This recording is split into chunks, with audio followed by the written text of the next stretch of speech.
Milky Way Horror Stories. Andiyan na siya. Magandang araw mga taga-subaybay. Isang kwento na naman ang tampok natin sa ating storya ngayon. Ang kwentong ito ay mula sa isang sikat na diskuhan noong 90s. Sa kalaliman ng gabi, sa isang lumang kalsada sa Quezon Avenue, may isang gusali na hindi na pinapasok ng tao. Nakatayo pa rin ito. Tila ba isang aninong nakalimutan ng panahon. Basag-basag ng mga bintana, kalawangin ang bakal na grills, at nababalutan ng mga graffiti ang dingding. Ngunit higit sa lahat, may kakaibang katahimikan na nababalot dito.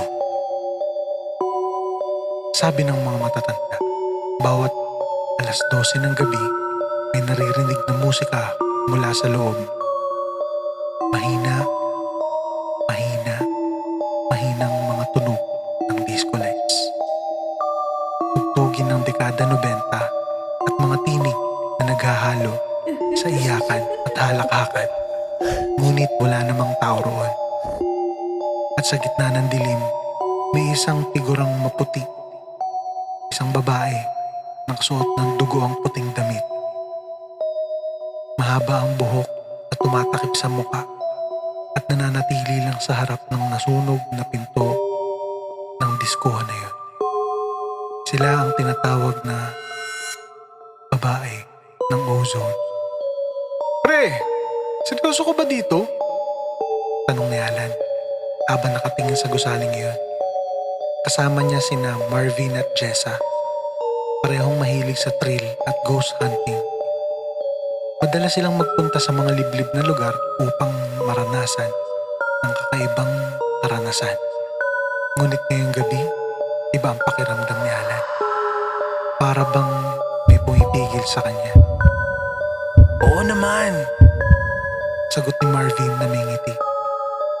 Ang dami ko nang nabasa tungkol sa white lady dito. Imagine, kung makuna natin ng video at may upload sa YouTube, viral tayo sigurado. Napangiwi si Jessa. Hindi kaya delikado? Ang daming namatay dito noon. Baka naman hindi multo ang makasalubong natin, kundi mga tambay. Umiling-iling si Marvin. Relax ka lang. May dala akong flashlight at pocket knife. At saka, tatlo tayo. Kung may multo man, mas malakas ang tatlo kaysa sa isa. Tahimik lang si Alan, pero ramdam niya ang bigat sa dibdib. Mula nang kanina, habang papalapit sila sa gusali, para bang may malamig na hangin na dumadampi sa batok niya. At sa tuwing napapatingin siya sa madilim na pintuan ng ozone, may aninong nakatayo roon. Pinihit ni Marvin ang kalawangin na gate. Umalingaw-ngaw ang tunog nito sa buong kalsada. Shh! Ang ingay mo naman! Iritang bulong ni Jessa. Ngunit nakatingin pa rin si Marvin. Ano ka ba? Mas creepy ang mga sound effects. Unang pumasok si Alan, sinundan ni Jessa, at huli si Marvin. Pagpasok nila sa loob, bumungad ang amoy ng abo at kalawang. Sa sahig, nakakalat pa ang mga natunaw na metal. Sirang upuan, mga natalsik na baso na parang hindi na hinawakan mula noong gabing iyon ng trahedya. Sumindi ang flashlight ni Marvin at tinutok niya sa paligid.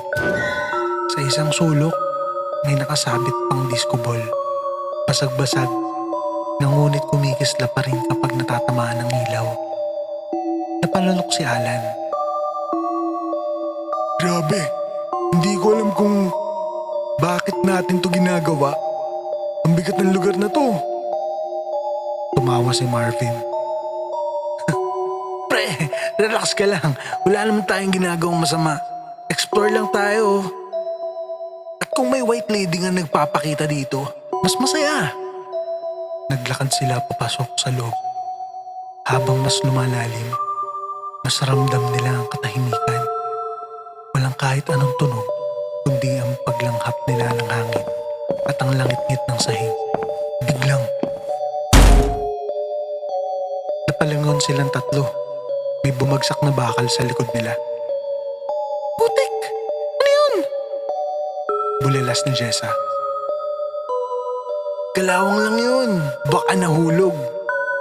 Sagot ni Marvin. Pero halatang may kaba pa rin sa tono. Tahimik lang si Alan. Pero sa gilid ng kanyang mata, parang may nakatayo. Isang babae. Nakaputi. Uy guys! Mahina niyang sabi. May tao! Lumingon si Jessa. Ha? Ano? Tao? May babae sa gilid? Agad na tinutok ni Marvin ang flashlight sa direksyon na tinuro ni Alan. Ngunit wala naman. Wala pre! Guni-guni mo lang yan! Sabi ni Marvin. Sabay tawa ng pilit. Ngunit si Alan, hindi matahimik. Sigurado siya, may nakita siyang babae. Mahaba ang buhok, nakaputi, at tila nakatingin sa kanilang mula sa dilim. Nagpatuloy sila sa paglakad hanggang sa makarating sila sa dance floor. Doon, tila ba may malamig na hangin na humahampas sa kanila at kasabay nito, narinig nila ang mahihinang tunog. Nanlaki ang mata ni Jessa. Guys! Narinig yun? Nagkatinginan silang tatlo. Wala naman tao sa paligid. Ngunit malinaw sa malinaw ang tunog ng musika. At saka may mga tinig, mga halakakan, mga sigawan, mga boses ng kabataan na tila nagsasaya. Ngunit imbes na masaya, nakakatindig balahibo sapagkat kasabay ng halakhakan ay may mga iyak, mga sigaw sa paghingi ng tulong, mga tinig na nauupos sa apoy.